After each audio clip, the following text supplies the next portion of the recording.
పిల్లలు కావాలనే మీ కలను నెరవేర్చుకోండి. మొదటి కన్సల్టేషన్, మొదటి స్కానింగ్ ఉచితం. వివరాల కొరకు హెగ్డే ఫెర్టిలిటీని సంప్రదించండి. నమస్తే, నేను విజయ్.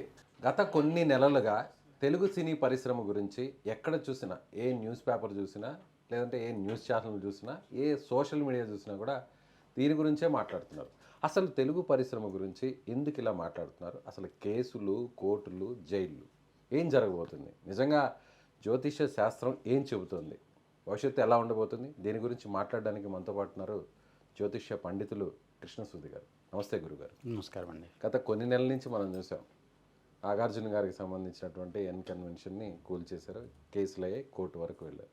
మోహన్ బాబు గారి ఫ్యామిలీలో ఇష్యూస్, కేసులు, ఇప్పుడు కోర్టులు. ప్రజెంట్ అల్లు అర్జున్ గారు ఒక్క రోజులోనే అరెస్టు, జైలు, బెయిలు, రిలీజ్. అసలు ఏంటి ఇండస్ట్రీకి ఎప్పుడూ లేని విధంగా ఇంత గడ్డు పరిస్థితులు ఎందుకు వచ్చాయంటారు? మీరు గమనిస్తే కొన్ని ప్రత్యేకమైన పరిస్థితులు, కొన్ని గ్రహచారాలు, కొన్ని గ్రహాలు విశేషమైన స్థానాల్లో ఉన్నప్పుడు మీ సినిమా ఇండస్ట్రీ అంటే, లేదు కళారంగం అంటే, సినిమా ఇండస్ట్రీ అని కాదు, ఏ కళారంగమైనా తులారాశి స్వాతి నక్షత్రం తీసుకుంటాం. దానికి అష్టమ స్థానంలో గురుడు సంచారం, అది కూడా వక్రించి నడుస్తున్నాడు ప్రస్తుతం. ఈ వక్ర సంచారం అయిన కారణం చేత విపరీత ఫలితాలు వస్తున్నాయి. దాని మీద ప్రభావం అనేది చాలా విపరీతమైనటువంటి ధోరణిలో, అంటే సినిమా గురించి మాట్లాడుకోవాలి, హిట్ అనో, బాగా వచ్చినాయనో, సినిమా పోయిందనో, చాలా విపరీతమైన నాశనో మాట్లాడుకోవాలి. కానీ ఇక్కడ విజయవంతమైన సినిమాకి సంబంధించినటువంటి పరిస్థితులను కూడా ఆ సినిమాకు పనిచేసిన వాళ్ళు దాని యొక్క ఆస్వాదించలేకపోతున్నారు. ఆ విజయాన్ని సహజంగా ఏంటి, విజయం జరిగిందనుకోండి, విజయయాత్రను లేకుంటే వచ్చేసి అన్ని రకాలుగా చేసి ఈ సినిమా ఇండస్ట్రీకి సంబంధించినటువంటి కథానాయకులు, నాయకులు, లేదంటే ఆర్టిస్టులు బయటికి రావడం, ఒక రకంగా వచ్చేసి ప్రచారం కోసం అనుకోండి, సక్సెస్ మీట్స్ పెట్టుకోవడం, ఇవన్నీ జరిగేవి. కానీ ఏంటంటే ఒక చిన్న సంఘటన పూర్తి ఒక భయానక వాతావరణాన్ని క్రియేట్ చేసింది. దీనికి ఏంటంటే ఒకటి కుజస్తంభం ఒక కారణం చెప్పచ్చు. కుజుడు 1977లో ఒక రాశిలో సంభించాడు, కర్కాటకంలో. 1977 తర్వాత ప్రతి 2 సంవత్సరాలకో సంవత్సరాలకో కుజస్తంభన జరుగుతూనే ఉంటుంది. మళ్ళీ 1977 తర్వాత 2024లోనే కుజస్తంభన జరిగింది. అది ఒక 8 నెలలు 9 నెలల కాలం పాటు కుజుడు స్తంభించున్నాడు. ఇంకా జూన్ వరకు ఉన్నాడు. జూన్ వరకు వచ్చే 2020 జూన్ వరకు. అయితే ఇక్కడ కొంతమంది వ్యక్తిగత జాతకాలు కనుక గమనిస్తున్నట్టయితే, మీరు అడిగిన వ్యక్తుల్లోనే కొంతమందికి ఏలినాడు శని పూర్తి అవ్వలేదు, పూర్తయ్యే స్టేజ్లో ఉన్నారు. ధనిష్ట నక్షత్రంలో జన్మించిన వాళ్ళు కానివ్వండి, అలాంటి వాళ్ళు. అలానే కొంతమంది వ్యక్తుల్లో దశ ఛిద్రం, దశ మార్పు, గురు మహర్దశ నుంచి శని మహర్దశ ప్రారంభమవుతుంది. అది ప్రారంభమైన తర్వాత 3 సంవత్సరాల కాలం పాటు ఇబ్బంది ఇస్తుంది. ఎవరికంటారు పర్టికులర్? అల్లు అర్జున్ గారి జాతకంలో ఇప్పుడు ఆయనకి శని దశ ప్రారంభమవుతుంది. అది కొంచెం ఇబ్బందికరమైన పరిస్థితి. అలానే వచ్చేసి కొంతమంది వ్యక్తిగత జాతకాలు గమనించుకున్నట్టయితే అది ఒక రకమైనటువంటి బలీయమైన పరిస్థితులు ఎదుర్కోవాల్సి వస్తుంది, కష్ట పరిస్థితులు. దానికి కారణం వాళ్ళ జాతకంలోనే ఉంటుంది. అలానే అంటే వాళ్ళ సినిమా ఇండస్ట్రీకి అయిన వాళ్ళు కాకటం కాకతాళీయం కూడా అవుతుంది. ఒకే రకమైన వర్గానికి సంబంధించిన వ్యక్తులు కొంతకాలం ఎలక్షన్ జరుగుతున్నాయండి, మనం మాట్లాడుకునేది రాజకీయ నాయకుల గురించే మాట్లాడతాం. ఏంటంటే రాజకీయాల్లో ప్రత్యక్ష పరోక్ష సంబంధాలు ఉన్న ప్రతి ఒక్కళ్ళు గెలిచినోడి గురించి మాట్లాడుతుంటారు, ఓడినోళ్ళ గురించి మాట్లాడుతుంటారు. ఇప్పుడు ఏమైందంటే సినిమా ఇండస్ట్రీకి సంబంధించినటువంటి నక్షత్రం వేదిలో ఉండడంతో ఆ సినిమా ఇండస్ట్రీకి సంబంధించిన వ్యక్తులు, టెక్నీషియన్స్ కావచ్చు, ఆర్టిస్టులు కావచ్చు, ఇలాంటి వాళ్ళందరూ ఏదో రూపమైనటువంటి ఒక రకమైన జనాల్లో నోళ్ళల్లో నానుతున్నారు. ఒక రకంగా మంచిగా కాదు, ఇబ్బందిగానే ఉంది. అంటే ఈ పరిశ్రమ, సినీ పరిశ్రమ ఏ గ్రహానికి, ఏ రాశికి ఎక్కువగా లింక్ అయి ఉంటుంది? తులారాశి అండి, స్వాతి నక్షత్రం తులారాశి. శుక్రగ్రహానికి సంబంధించింది, కళలకు శుక్రుడు అధిపతి. అలానే చంద్రుడి యొక్క ప్రభావం. ఈ 2 గ్రహాలు ఎక్కువగా సినిమా ఇండస్ట్రీలో వ్యక్తిగతమైన కానీ ఇండస్ట్రీకి సంబంధించిన హిట్స్ ఉంటాయి కొన్ని, అవి రావడానికి కూడా ఈ రకమైన పరిస్థితులు దోహదపడతాయి. చంద్రుడు అదేవిధంగా ఇప్పుడు భారీ హిట్ వచ్చింది కదా, పుష్ప 2 ఎవరు కూడా ఎక్స్పెక్ట్ చేయని హిట్ వచ్చింది కదా. పుష్ప 1 ఎక్స్పెక్ట్ చేయని హిట్ అంటే ఓకే, కానీ పుష్ప 2 దానికి కంటిన్యూషనే కదా. ఓకే, ఒక రకంగా పుష్ప 1 కోట్ల వరకు వచ్చింది. పుష్ప అనేది ఒకటి, అది ఊహించని విజయం అందుకుంది. ఆ సమయం గమనించండి, మీకు గురుబలం అనుకూలంగా ఉండటంతో ఏ సినిమా రిలీజ్ అయినా కూడా తెలుగు సినిమా ముఖ్యంగా దేశవ్యాప్తంగా కల్కి కావచ్చు, పుష్ప కావచ్చు, లేకపోతే వచ్చేసి హనుమాన్ కావచ్చు, ఏదైనా సరే 100 కోట్లలోనే మాట్లాడుకున్నారుగా. ఇవన్నీ ఏంటంటే అప్పుడు గురుబలం అనుకూలంగా ఉంది, ఆడింది ఆట, పాటింది పాట అయింది, ఎదురు లేకుండా వెళ్ళిపోయింది.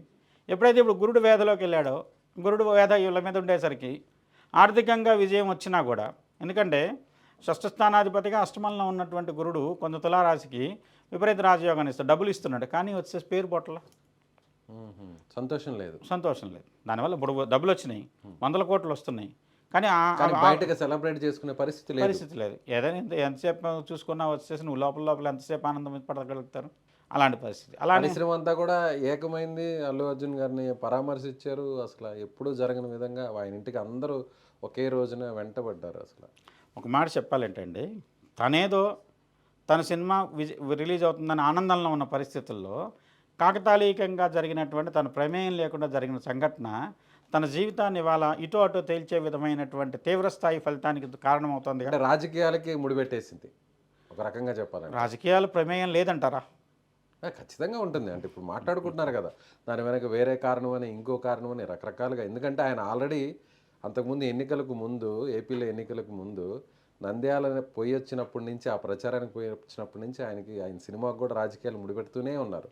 సో ఒక పార్టీ ఓన్ చేసుకుంది, ఒక పార్టీ వ్యతిరేకించింది, కొంతమంది ఫ్యాన్స్ డివైడ్ అయ్యారు, రకరకాల చర్చ నడిచింది. మీకు తెలిసింది. కుటుంబంలో కూడా అంతర్గతంగా కూడా కొన్ని రకాలైనటువంటి ఇబ్బందులైన పరిస్థితులు ఎదుర్కోవాల్సి వచ్చింది కదా. ఇవన్నీ ఇండైరెక్ట్ గా కామెంట్స్ చేసుకున్నారు. ఇప్పుడు ఒకటండి, ఇదంతా కూడా జాతకరీత్యా జరిగిందంటారా? ఇప్పుడు ఒక దశ ఇవాళ వరకు మీరు గురుమహర్దశ ప్రారంభమైన మొదల దగ్గర నుంచి గమనించినట్లయితే ఒక సినిమా తర్వాత సినిమా, సినిమా తర్వాత సినిమా, సినిమా తర్వాత సినిమా, ఒక సినిమా హిట్, దానికంటే పెద్ద హిట్, దానికంటే పెద్ద హిట్, అలా 16 సంవత్సరాల గురుదశలో కంటిన్యూస్గా యోగం చూసుకుంటూ వచ్చాడు అల్లు అర్జున్ గారు. అంటే సినిమా పోయినా కూడా కలెక్షన్ పరంగా అది వాళ్ళకి గ్రాఫ్ తగ్గలేదు. గ్రాఫ్ తగ్గలేదు. ఎప్పుడైతే ఇప్పుడు దశ మారిందో ఒక్కసారిగా కింద పడేసినట్టేగా. డబ్బులు వచ్చినాయి, కానీ వ్యక్తిగత ప్రతిష్టకు కానివ్వండి, ఇలాంటి ఒక రకమైన భయంకరమైనటువంటి భయానక వాతావరణం క్రియేట్ అయిందిగా చుట్టూ. దీనికి కారణం దశ మార్పు. దశ మార్పులో ఇది ప్రారంభంగా ఒక హెచ్చరికగా తీసుకున్నట్లయితే దాన్ని సరి చేసుకోవచ్చు. ఏం చేస్తాడు అనేది దానికి పోతే ఏం చేస్తాడో ఆయన చూపెడతాడు. సో ఎప్పటి వరకు ఉంది? 3 సంవత్సరాలు 3 రోజులు. 3 సంవత్సరాలు 3 రోజుల కాలం. అంటే ఆల్మోస్ట్ 2027 ఎండ్ వరకు కూడా ఉండొచ్చు. ఈలోపు పుష్పాత్రి కూడా వచ్చేస్తుంది. మరి వస్తుందో లేకుంటే దాని పరిస్థితులు ఏమైనా ఇంకేమైనా ఆలస్యం అవుతాయో, అలాంటి పరిస్థితులు కూడా ఛాన్స్ ఉంటుందంట. సరే, ఓకే. మరి మోహన్ బాబు గారికి సంబంధించినటువంటి కుటుంబం, ఆయనది ధనిష్ట నక్షత్రం అండి. దానికి శని వేదలో ఉన్నాడు. దాంట్లో శని చివరిలో కాబట్టి వెళ్తూ వెళ్తూ ఒక రకమైనటువంటి ఇబ్బందిను, ఒక సమస్యకు ఒక ముగింపు ఇచ్చేటువంటి పరిస్థితుల కింద చెప్పచ్చు. అంటే ఇక్కడ గురువుగారు ఫ్యామిలీకి ఇంటర్నల్గా ఏదో నడుస్తున్నాయి. ఆ మధ్యలో అక్కడికి మీడియా వెళ్ళడం, జర్నలిస్ట్ మీద ఆయన అటాక్ చేయడం, అతనికి సీనియర్ బాగా సర్జరీ కూడా బాగా సీరియస్ ఇదైంది. ఆ తర్వాత నేరుగా ఆయన హాస్పిటల్కు రావడం, ఆయన కూడా ఏదో అపాలజీ చెప్పడం, తర్వాత ఇవన్నీ కూడా జరిగాయి. అంటే వాళ్ళ ఫ్యామిలీలో జరిగే ఇష్యూ తిరిగి ఇటువైపు టర్న్ అవ్వడానికి అది కూడా ఒక ఆయనకు ఉన్నటువంటి ప్రాబ్లం ఏనంటారా నిజంగా? ఆయనకు వ్యక్తిగతంగా కొంత గ్రహ సంచారంలో కొన్ని ఇబ్బందులు ఉన్నాయి సార్. ఇక్కడ మీడియా పరంగా గాయపడిన వ్యక్తికి ఏముందో తెలియదు. కాకపోతే ఎవరైనా సరే ఒక పరిధి దాటి వెళ్ళేసరికి కొంత ఇబ్బంది అనేది ఎదుర్కొన్నారు. దాంతో వచ్చేసి ఇప్పుడు మోహన్ బాబు గారు అయినా సరే కుటుంబ విషయాలు లోపలే పరిష్కరించుకుంటే ఇంత దాకా వచ్చేది కాదు, మీడియా దృష్టికి వచ్చేది కాదు, మీడియా వెళ్ళాల్సి వచ్చేది కాదు, ఇవన్నీ ఉన్నాయి. కాకపోతే ఎప్పుడైతే ఒక పరిధి అతిక్రమించేసరికి ఏదైనా సరే కట్టలు తెంచుకున్నటువంటి ఆవేశం కావచ్చు, లేదంటే పరిస్థితుల ప్రాబల్యం కావచ్చు, అక్కడ అనుకోని సంఘటనకు కారణమైనాయి. అది ఏంటంటే ఆయన జాతకంలో ఉన్నటువంటి గ్రహస్థితి అనుకోవచ్చు. ఒక రకంగా శని చివరికి వచ్చాడు. మకర రాశి, కుంభరాశి వాళ్ళకి శని యొక్క వేదం ఉంది, దానివల్ల ఇబ్బంది. అది ఇప్పుడు ప్రస్తుతం జరుగుతున్నటువంటి కారణం కింద చెప్పచ్చు. అందుకే ఆయన మీద కేసులు రావడం కానీ 100% ఖచ్చితంగా దాంతో ఉంది. సో కోర్టు కూడా కొట్టు వేయడం కానీ ఇదంతా కూడా చూస్తే మనం బెయిల్ కోర్టు నిర్ణయం తీసుకుంటే మన పరిధిలోని విషయం కాదు అది. నా పరిధి దాటి నేను మాట్లాడకూడదు కదా. తర్వాత ఇక నాగార్జున గారికి ఫస్ట్ అసలు అక్కడి నుంచి స్టార్ట్ అయింది. నాగార్జున గారి గొడవ వచ్చేసి ఒక రకంగా చెప్పాలంటే ఆయన కూడా వచ్చేసేసి గ్రహస్థితులు కానివ్వండి, ఇలాంటి ఆయన జాతకానికి కొంచెం ఇబ్బందికరమైన వాతావరణమే నడుస్తుంది ప్రస్తుతం. ఇప్పుడు అంతేకాకుండా కుటుంబ రీత్యా కానివ్వండి, ఇలాంటి వచ్చేసి ఆ నాగ చైతన్య గారి వ్యక్తిగత జీవితం కానీ, అఖిల్ గారు ఆ తర్వాత మళ్ళీ పెళ్లి జరగడం, అఖిల్ గారి జీవితంలో జరిగినటువంటి సంఘటనలు కానివ్వండి, నాగార్జున గారికి ఆస్తిపరంగా జరిగినటువంటి సంఘటనలు కానివ్వండి, ఇవన్నీ ఆయన జీవితంలో కొంత ఇబ్బందికరమైనటువంటి గడ్డు పరిస్థితిని ఎదుర్కొంటున్నాడని చెప్పచ్చు. ఆయన జన్మకుండల ప్రకారం ఆయనకు కొంచెం రాశి ప్రకారం కొంత ఇబ్బంది ఉన్నది. ఎప్పటి వరకు ఉండే అవకాశం ఉంది? ఇప్పుడు కొంచెం పర్వాలేదు. కానీ ఎప్పుడైతే గురుడు మళ్ళీ మిథునంలోకి వెళ్తాడు అంటే 2025 జూన్ తర్వాత కొంచెం మళ్ళీ ఇబ్బందులు కనబడుతున్నాయి ఆయన దాంట్లో. ఇదేంటంటే అంటే వ్యక్తిగత జాతకానికి గోచారమే, కానీ ఒక్కొక్కసారి చాలా తీవ్రమైన ప్రభావం చూపెడుతుంటుంది.